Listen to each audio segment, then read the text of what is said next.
चांद के बाद अब सूरज फतह करने के लिए भारत पूरी तरह से तैयार है। 2 सितंबर की सुबह 11:50 पर इसरो का आदित्य-L1 मिशन श्रीहरिकोटा से लॉन्च किया जाएगा। सूर्य को खंगालने के लिए आदित्य-L1 अपने साथ 7 पेलोड भी लेकर जा रहा है, जो इस मिशन में अहम भूमिका निभाएंगे। इसी पेलोड की मदद से आदित्य-L1 दुनिया को चौंकाने वाली खोज कर सकता है। जिस तरह चंद्रयान ने पहली बार ये बताया कि चांद पर न सिर्फ ऑक्सीजन है, बल्कि कई दुर्लभ खनिज भी वहां मौजूद हैं, इसी तरह की कुछ नई खोज आदित्य-L1 कर सकता है।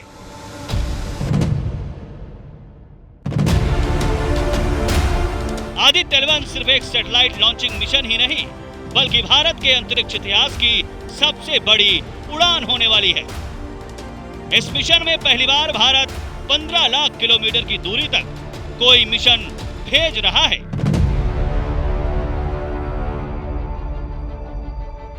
हालांकि दुनिया में कई स्पेस एजेंसी सूर्य का अध्ययन करने के लिए अपने मिशन भेज चुकी हैं, लेकिन इसरो का यह मिशन बहुत खास होने वाला है, जिससे न सिर्फ भारत बल्कि पूरी दुनिया को फायदा मिलने वाला है। दरअसल दुनिया की कई एजेंसी सूर्य के रहस्य को सुलझाने में लगी हैं। वो कोरोनल डिस्चार्ज और सोलर फ्लेयर के अध्ययन के लिए लगातार कई मिशन पर काम कर रही हैं। इससे पहले अब तक सूर्य पर कुल 22 मिशन भेजे जा चुके हैं। मिशन पूरा करने वाले देशों में America, Germany, European space agency शामिल हैं।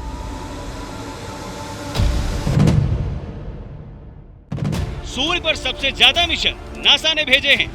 नासा और यूरोपीय स्पेस एजेंसी के joint mission Hubble space telescope ने भी काफी डेटा जमा किया है। इसके अलावा नासा ने सोलर पार्कर नाम के एक मिशन को भी भेजा है, जिसने कई नई जानकारियां भी भेजी हैं। यह तो समझने वाली बात है कि स्पेस का कोई भी एक जैसा मिशन पूरी तरह किसी भी देश के लिए अलग नहीं हो सकता। उनमें कुछ समानताएं रहती ही हैं, लेकिन समय के साथ साइंस और टेक्नोलॉजी में काफी विकास हो जाता है। अगर किसी देश ने एक दशक पहले कोई मिशन भेजा है और कोई मिशन आज की तारीख में भेज रहा है, तो उसकी टेक्नोलॉजी में बड़ा अंतर होता है। इसलिए भारत का यह मिशन दुनिया के कई देशों से अलग होने वाला है, क्योंकि इसमें नई टेक्नोलॉजी का इस्तेमाल हुआ है। इसरो इस आदित्य-L1 के माध्यम से सूर्य के कोरोना का अध्ययन करने वाला है। दरअसल सूर्य हमसे भले ही 15 करोड़ किलोमीटर की दूरी पर हो, लेकिन वहां सूर्य की सतह पर लाखों विस्फोट होते रहते हैं। इस विस्फोट की वजह से वहां काफी भयानक तूफान होता है और स्पेस में काफी सारा चार्ज प्लाज्मा फैल जाता है।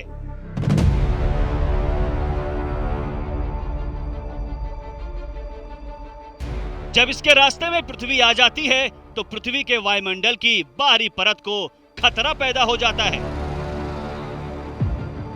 जहां दुनिया भर के हजारों सैटेलाइट पृथ्वी के चक्कर काट रहे होते हैं। सूर्य से निकलने वाली भयंकर गर्मी से सैटेलाइट के जलने या शॉर्ट सर्किट जैसी समस्याएं आ सकती हैं। ऐसा एक बार हो भी चुका है, जब 3 फरवरी 2022 को स्पेसएक्स के स्टारलिंक प्रोजेक्ट के तहत एक साथ 49 सैटेलाइट को अंतरिक्ष में भेजा गया। लेकिन इसके कुछ समय बाद ही अंतरिक्ष के सोलर स्टॉर्म की वजह से 40 सैटेलाइट में खराबी आ गई, जिससे करोड़ों का नुकसान हुआ था। अगर भविष्य में कभी सूर्य का तापमान बढ़ जाए और इसका असर धरती पर पड़ने लगे, तो फिर इस पर काबू पाना हमारे हाथ में नहीं होगा। तब इस तरह की रिसर्च बहुत काम आने वाली है, क्योंकि हमारे उपकरण सूर्य के नजदीक रिसर्च कर रहे होंगे, तो वहां से गुजरने वाली खतरनाक रेडिएशन और तरंगों को लेकर अलर्ट भी भेज सकते हैं। इसरो का आदित्य-L1 मिशन तो एक शुरुआत भर है,